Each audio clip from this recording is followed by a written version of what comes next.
Elder Ray para sa pangunguna sa atin sa pag-aaral po ng mga salita ng Panginoon.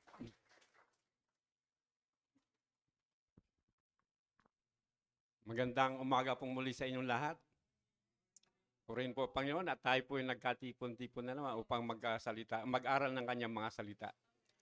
Una-una po ay binabati ko muna yung mga kananayan. Happy Mother's Day. Salamat po sa buhay niyo, sa mga pagsasakripisyo niyo sa inyong pamilya. Pagpalain po ang bawat isa, mga isang kananayan. Sabi nga po ni Pastor, sa mga nagliliwanag ng mga ilaw ng tahanan. Hallelujah. Ang sarap pong magsamba. Amen? Hallelujah.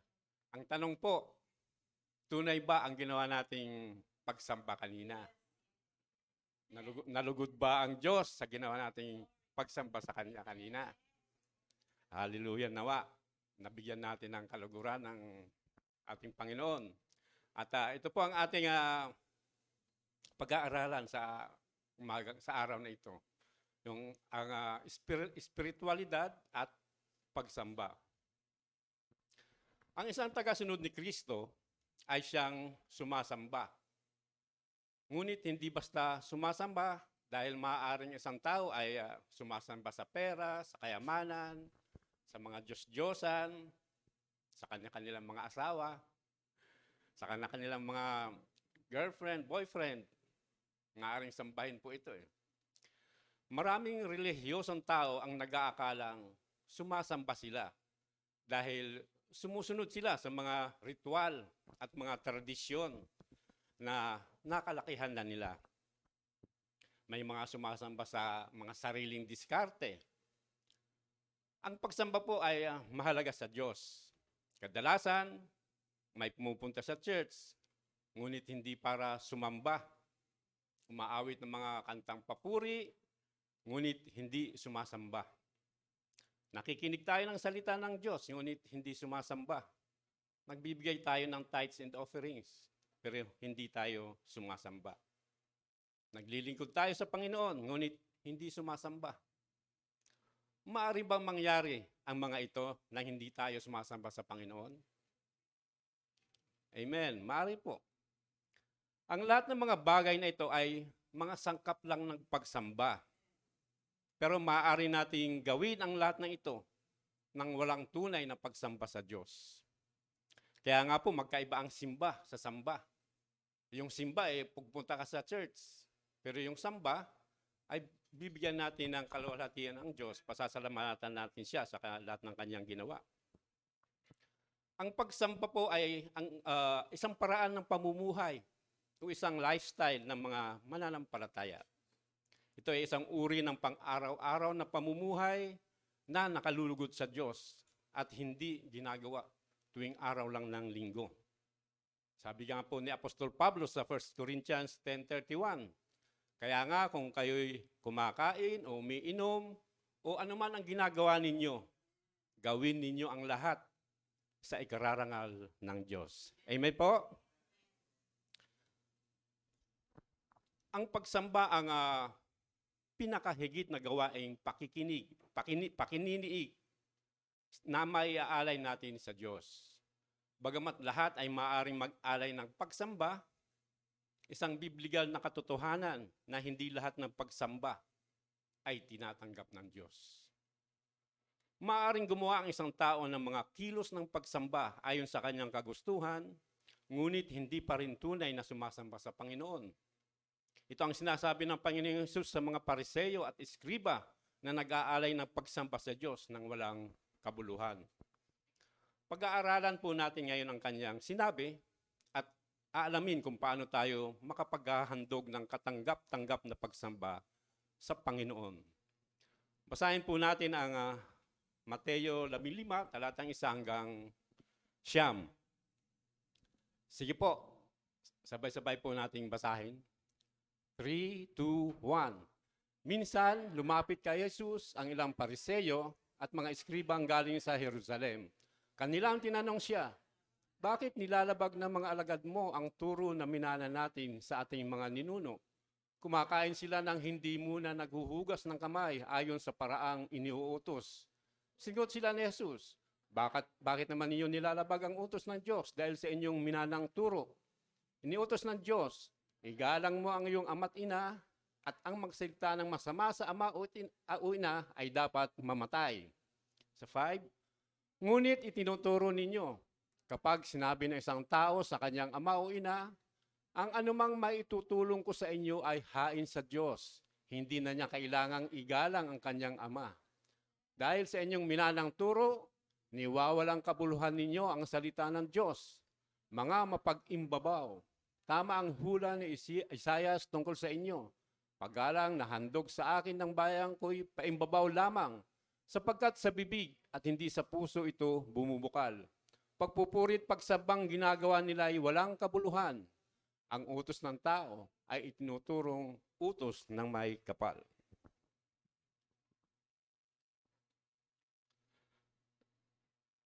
So, paano nga ba nating masasamba ng tunay ang Panginoon? Una po, sa pamamagitan ng pag-aalay ng ating mga buhay sa Kanya. Sabi nga po dito, ang pagsamba ay hindi nagsisimula sa paggawa, kundi sa pagiging. Hindi ito isang gawain na hiwalay sa kung sino tayo at kung ano tayo sa harap ng Panginoon. Nagsisimula ito sa puso ng isang tao. Kung ang pagsamba ay hindi nagmumula sa isang buhay na lubos ng iniaalay sa Diyos, ito'y nagiging isang aktibidad ng pagsamba na walang tunay na diwa ng pagsamba. Paano natin maihahandog ang ating puso, ang ating sarili sa Diyos? May dalawang bagay po na binanggit si Apostol Pablo tungkol sa pag-aalay ng ating sarili sa Diyos. Sabi po sa Romans 12 verses 1 to 2.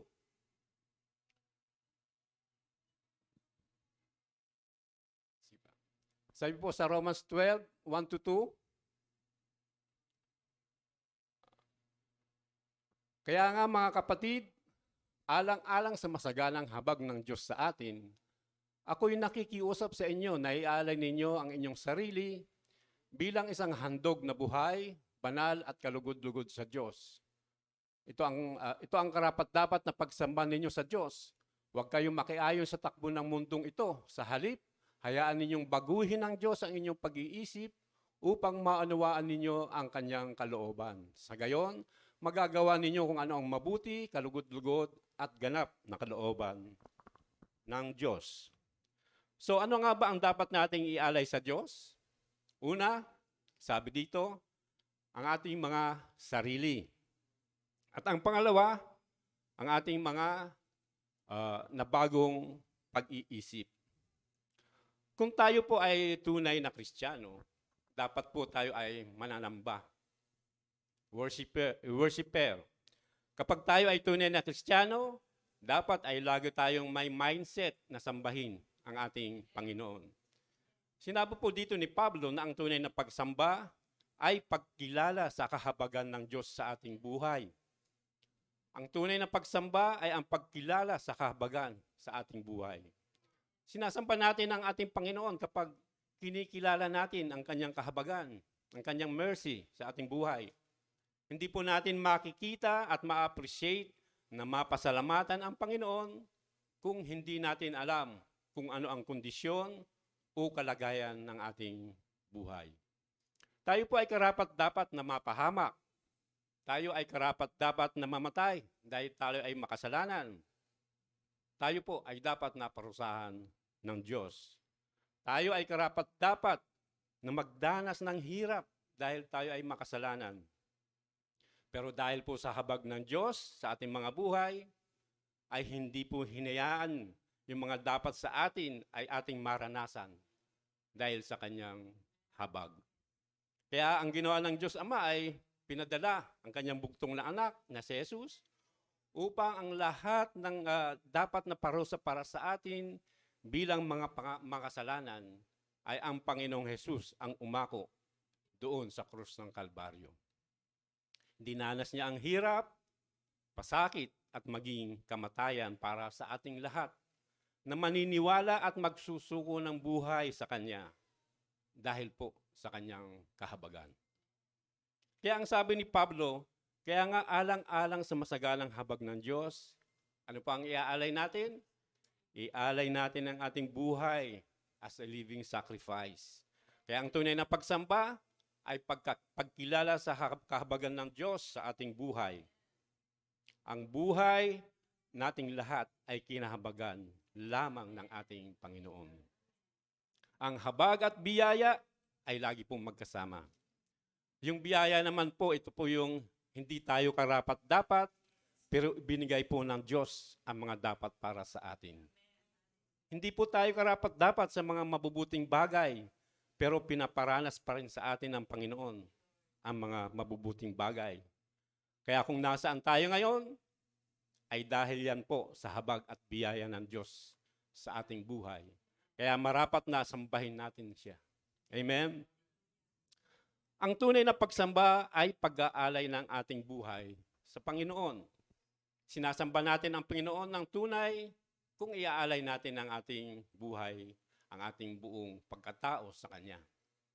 Hindi po tayo sumasamba sa Diyos kung ang ating buhay ay hindi nakasuko sa Kanya. Hindi tayo sumasamba ng tunay kung hindi tayo fully surrendered, completely surrendered to God.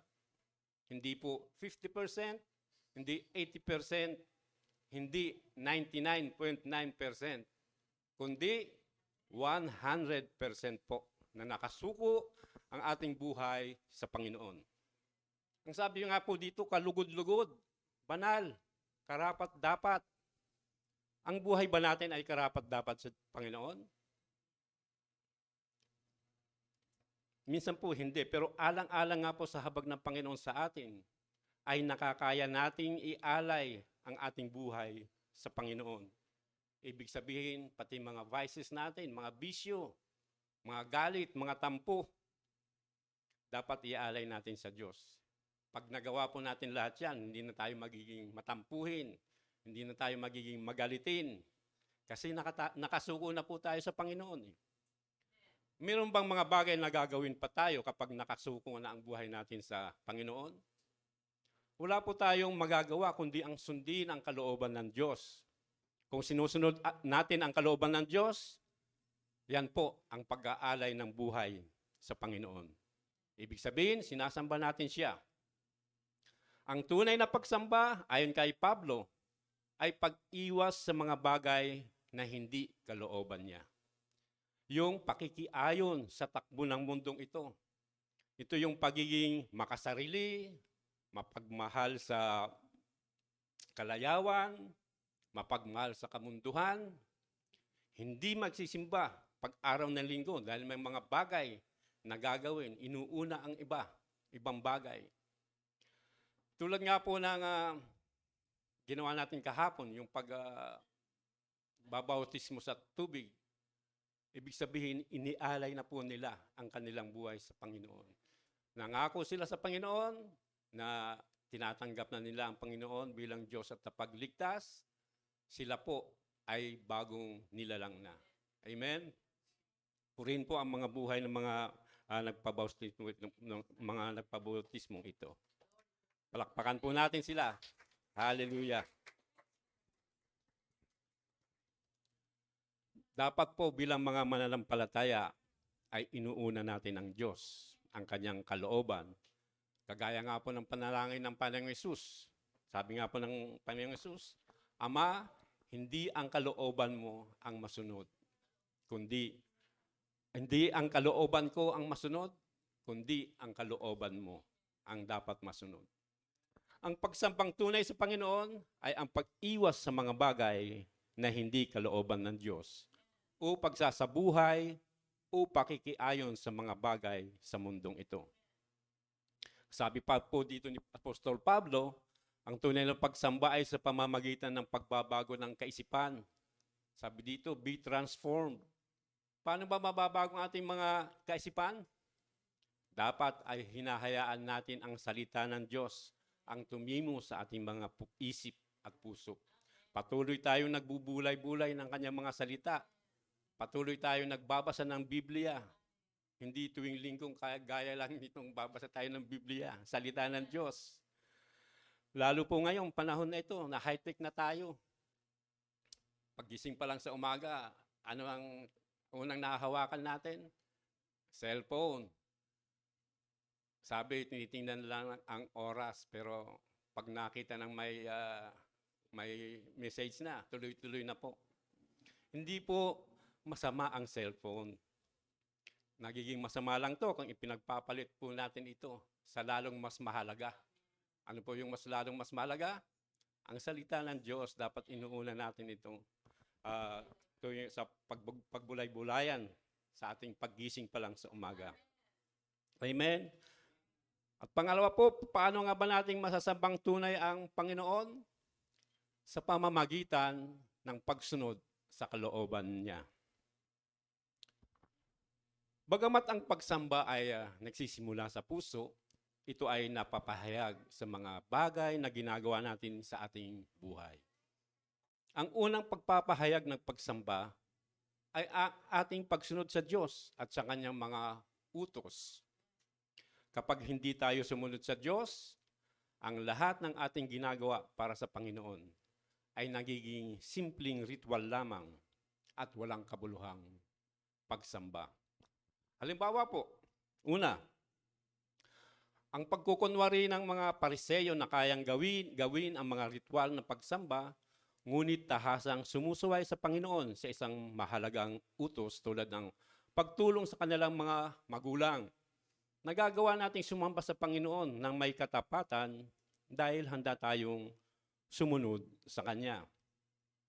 Sabi po dito sa verse 5, ngunit itinuturo ninyo na kapag sinabi ng isang tao sa kanyang ama o ina, ang anumang maitutulong ko sa inyo ay nahihandog ko na sa Diyos. Hindi na niya kailangan tulungan ang kanyang ama at kanyang ina. Pinapawalang kabuluhan ninyo ang salita ng Diyos, masunod lamang ang inyong minanang katuruan. Ito pa ang sabi ng Panginoong Hesus sa mga Pariseyo. Makikita po natin dito na ang kontrabida ng Panginoong Hesus ay yung mga Pariseyo na tagapagturo ng mga kautusan at tinatrap po nila dito ang Panginoon. Sabi nga po dito,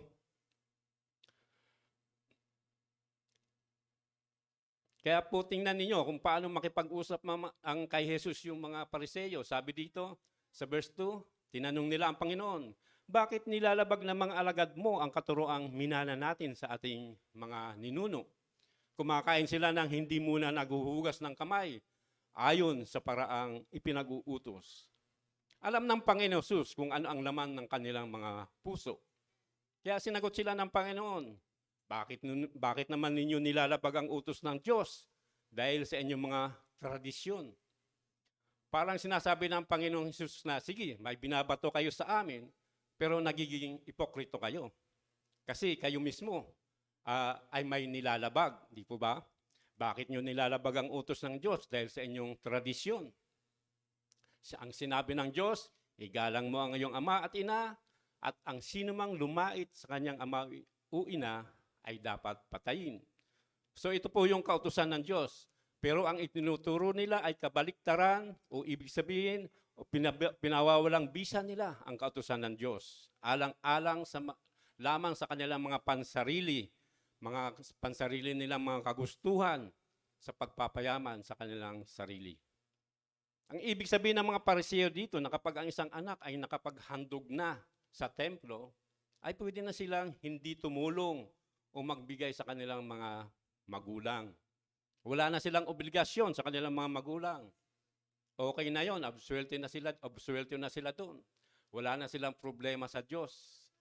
Mali po, di po ba?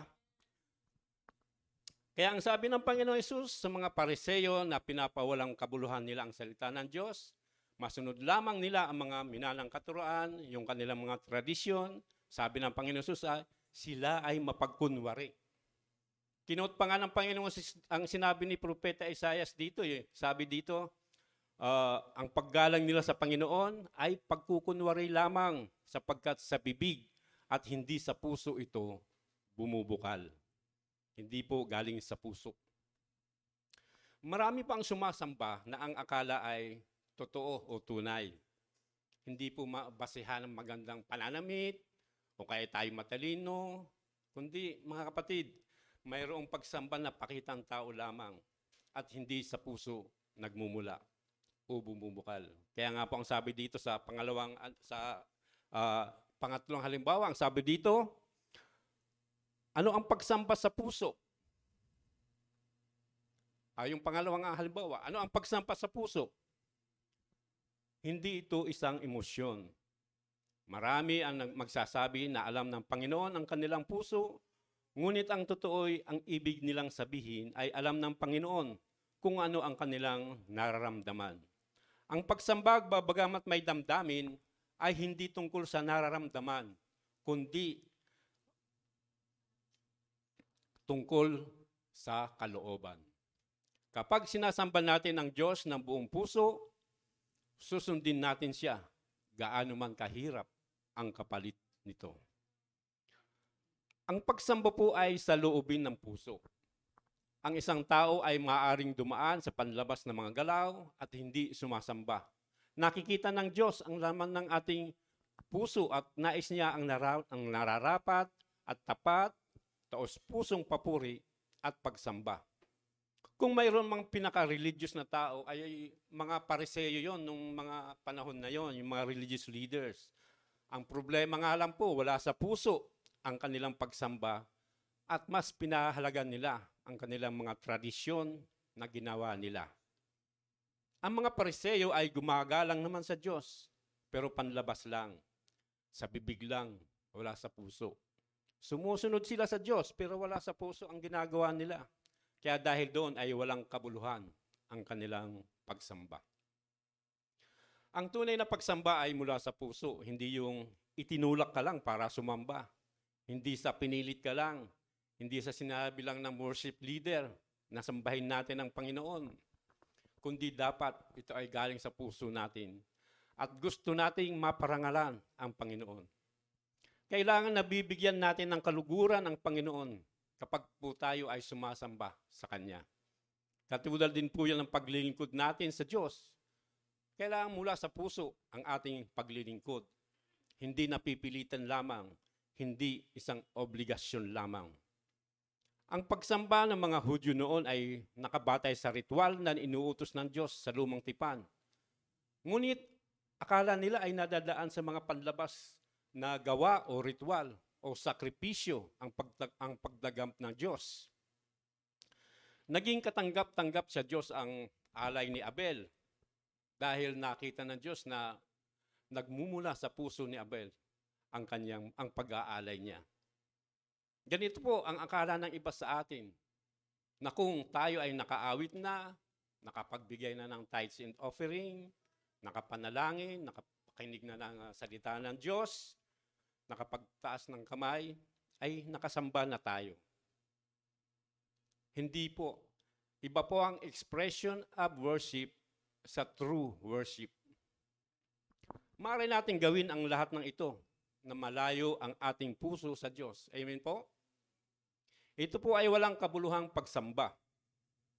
Ang tunay na pagsamba ay ang damdamin ng puso para sa Diyos na ipinahayag sa iba't ibang kaparaanan.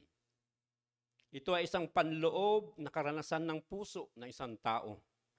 Kung ito ay pagsambang espiritual na kinakailangan nakakabit ang puso natin sa lahat ng ginagawa natin sa pagsamba, ay kailangan natin ang patnubay ng banal na espiritu upang palaging ianda ang puso natin sa pagsamba. Kaya nga po sa pagsamba natin tuwing araw ng linggo, ay kailangan ng paghahanda ng puso. Magsisimula pa lang sa Sabado. Sabado ng gabi, dapat excited na tayo para sambahin ang ating Panginoon sa araw ng linggo.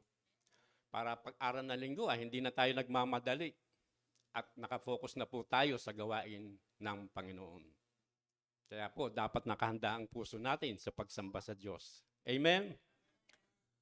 Sa paglalapat, ang ating paglapit sa Diyos upang sumamba, huwag nating ialay sa Kanya ang ating mga dahilan, kundi ang ating mga pag-amin at pagsisisi sa hindi paggawa ng Kanyang nais mula sa atin. Ang pagsunod sa Diyos, ang batayan ng lahat ng makabuluhang pagsamba. At pangatlo, paano ba nating masasambang tunay ang Panginoon? Sa pamamagitan ng pagpapahayag ng kanyang kapurihan. Pinupuri at pinaparangalan natin ang Diyos sa pamamagitan ng ating bibig, mga bibig na nagsasaysay ng kanyang kapurihan. Hindi sinaway ng Panginoon ang mga Pariseyo dahil sa kanilang pagbigkas ng papuri at pagsamba, kundi dahil ginawa nila ito nang hindi sumusunod sa Kanya. Ang Diyos ay tunay na nasasamba kapag tayo sumusunod sa Kanya at pinupuri Siya sa pamamagitan ng ating mga labi. Ito po ay pagpapahayag ng Kanyang kapurihan, mga halimbawa. Sa Hebreo 13, talatang 15, sabi dito, kaya't lagi tayong maghandog ng hain ng pagpupuri sa Diyos sa pamamagitan ni Jesus, pagpupuring nagpapahayag ng ating pagkilala sa Kanyang pangalan. Ang talatang ito ay nagpapaalala sa atin na ang pagpupuri sa Diyos ay hindi dapat limitahan sa oras na pagsamba o tuwing tayo ay nasa church lamang.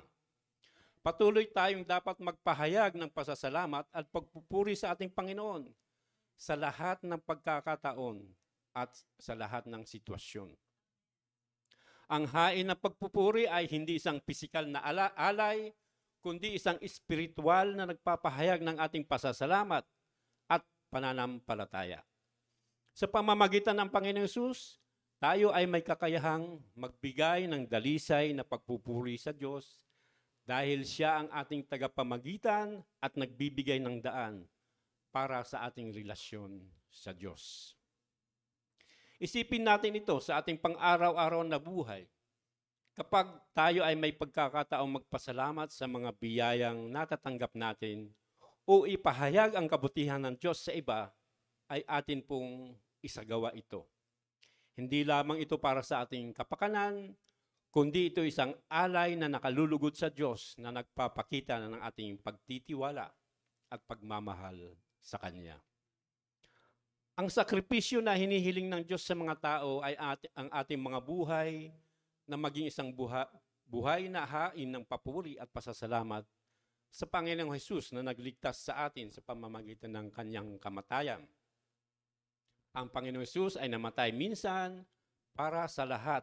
Kaya dapat na patuloy tayong magpasalamat at magbigay ng papuri sa Kanya bilang pagkilala sa Kanyang ginawa para sa atin at para sa Kanyang kabutihan at biyaya. Ang pagpapasalamat sa Kanyang pangalan ay nangangahulugan ng pagtatapat sa Kanyang pangalan.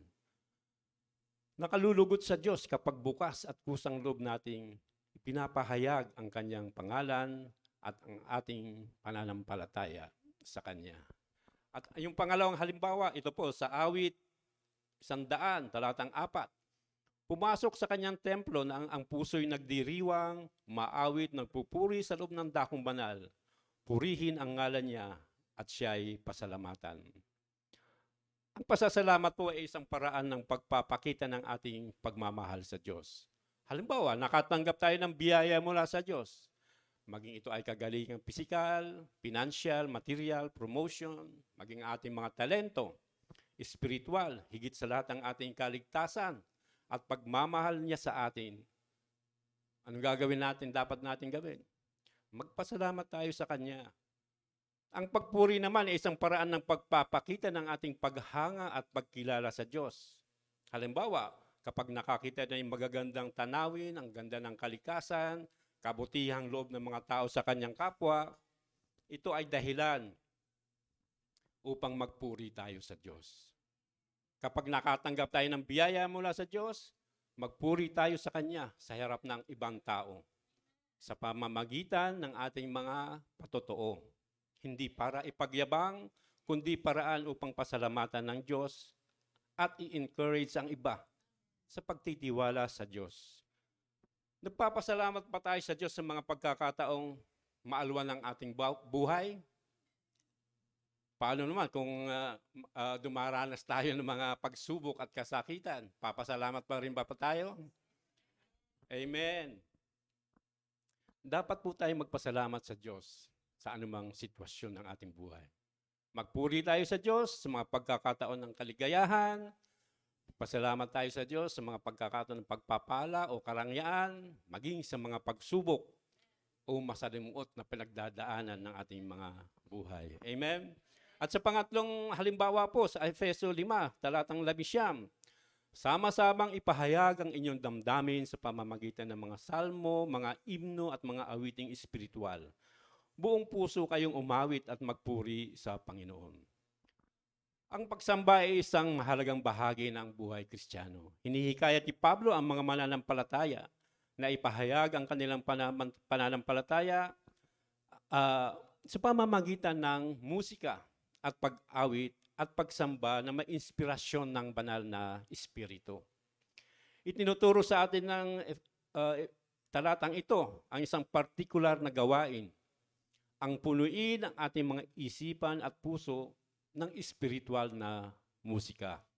Ang mga salmo, himno at mga espiritual na awit ay hindi lamang po mga musikal na expression, kundi ito ay mga daan para sa pakikipag-usap sa Diyos.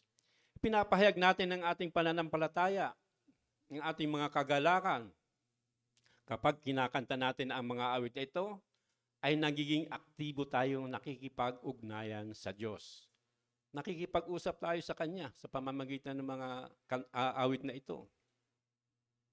Pinapahayag natin ang ating mga puso sa Kanya.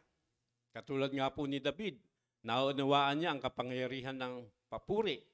Ang kanyang mga awit ay puno ng mga ekspresyon ng parehong kagalakan at kalungkutan na palaging nakadirekta sa Diyos.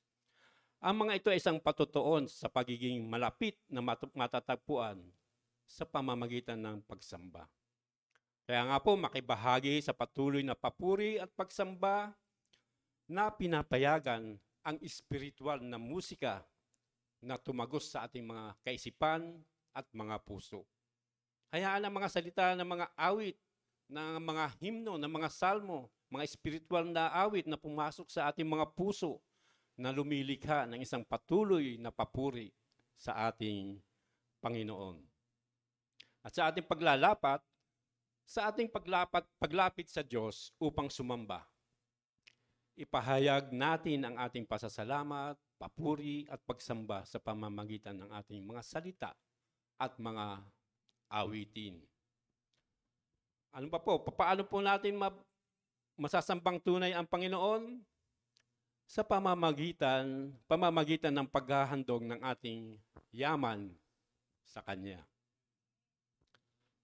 Ang pangatlong elemento ng pagsamba ay makikita natin sa talata ay ang pag-aalay ng mga kaloob natin sa Diyos.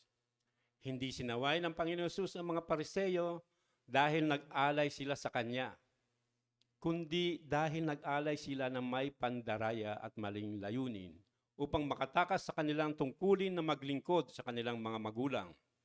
Ang pag-aalay ng bahagi ng ating mga biyaya pabalik sa Diyos ay naging bahagi ng pagsamba sa Diyos sa buong Biblia. Kapag sinasamba ng mga tao ang Diyos, ay nag-aalay sila ng bahagi ng kanilang material na biyaya sa Kanya. Halimbawa po, ang pag-aalay bilang bahagi ng pagsamba.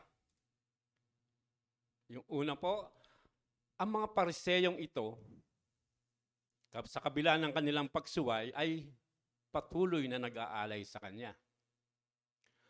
Ang mga Pariseyo po ay isang grupo ng religious elite sa loob ng Judaism noong panahon ng Panginoong Hesus. Mga eksperto po sila sa katuruan. Mga edukado po sila, well-educated, at mahigpit nilang sinusunod ang Mosaic Law o ang batas ni Moises.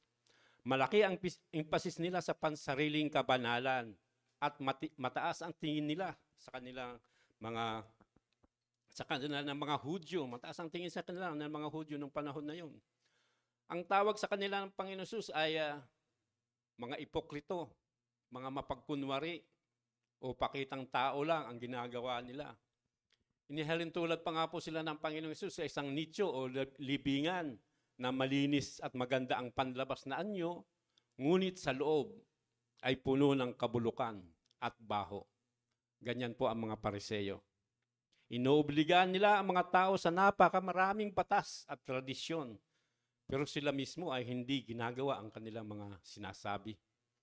Mahigpit sila sa maliliit na bagay, ngunit pinababayaan nila ang mas mahalagang aspeto ng batas tulad ng hustisya, tulad ng awa at katapatan. Ngunit sa kabila ng kanilang pagsuway, ay patuloy na nag-aalay sila sa Diyos sa pamamagitan ng mga kaloob at pagkaikapo at sa mga iba pang bagay. Isa pa pong halimbawa sa Deuteronomio 16, talatang 16, sabi dito, ang inyong kalalakihan ay 3 beses isang taon nahaharap kay Yahweh. Tuwing pista ng tinapay na walang libadora, pista ng mga linggo, at pista ng mga kubol. Magdadala sila ng handog tuwing haharap ayon sa kanilang makakaya, ayon sa biyayang tinanggap ninyo sa Kanya. Ang makasaysayang konteksto ito ng Deuteronomy 16 verse 16 ay itinakda noong panahon na inihahanda po ni Moises ang mga Israelita sa pagpasok sa lupang pangako. Ang mga pagdiriwang na ito ay sentro ng pagsamba ng mga Israelita na nagsisilbing paalala ng pagliligtas ng Diyos sa kanila mula sa Ehipto. Ang bawat pagdiriwang ay may natatanging kahulugan. Ang kapistahan, tulad dito kapistahan ng tinapay na walang libadora, ay ginugunita nila ang paglabas ng mga Israelita mula sa Ehipto na ipinagdiriwang ang pagliligtas ng Diyos mula sa pagkakaalipin. Ang kapistahan naman ng mga linggo ay minarkahan ang pagtatapos ng pag-aani ng butil at isang panahon ng ng pasasalamat at paglalaan ng Diyos, yung provision ng Diyos. At ipinagdiriwang naman ang kapistahan ng mga kubol, ang wakas na pag-aani at inilala ang panahon ng mga Israelita na nanirahan sila sa pansamantalang mga kanlungan sa panahon ng kanilang paglalakbay sa ilang. Binibigyan din ng talatang ito ang kahalagan ng pagsamba sa aspeto ng pananampalataya.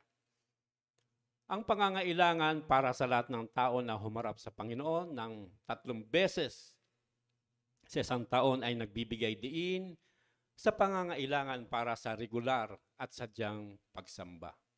Pinatibay nito ang pagsamba ay isang aktibong tugon sa kabutihang loob ng Diyos na nagpapaalala sa mga Israelita na ang lahat ng mayroon sila ay galing sa Diyos at dapat silang lumapit sa Kanya ng may pasasalamat.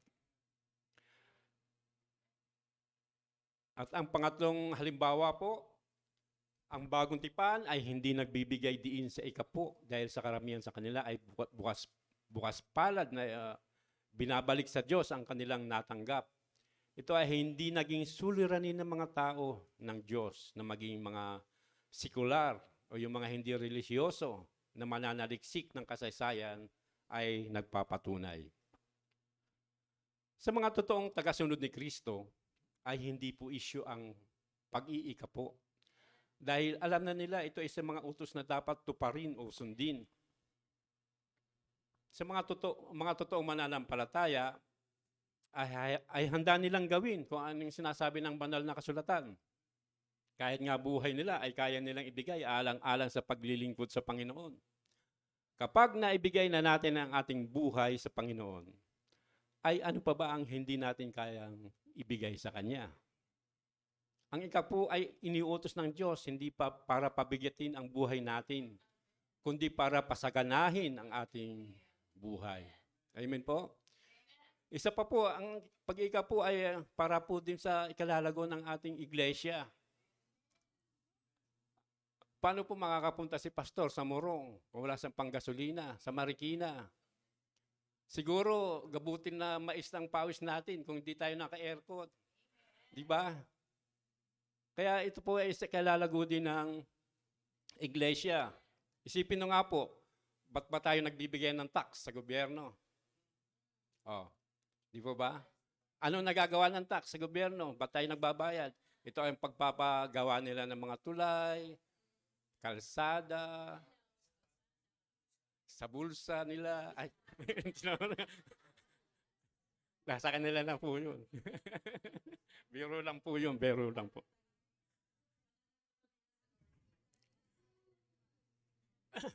Ganun po.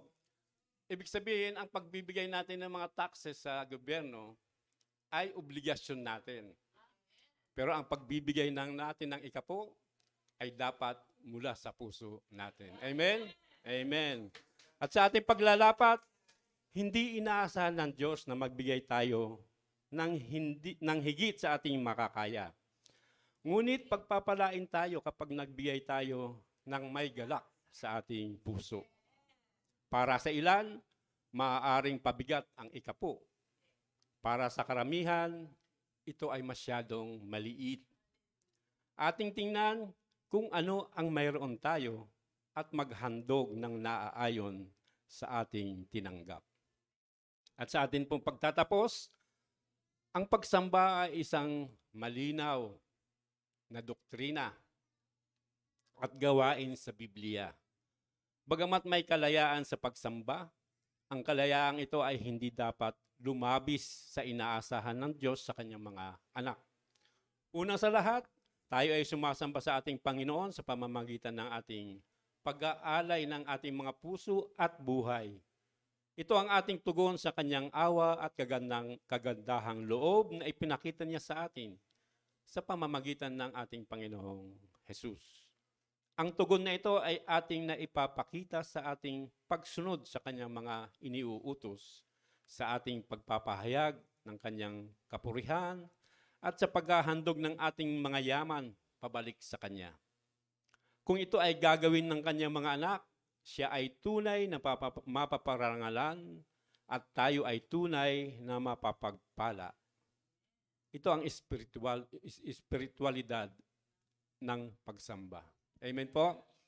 Maraming salamat po at nawa po ay may natutunan tayo sa ating pinag-aralan ngayong Ama. Praise God.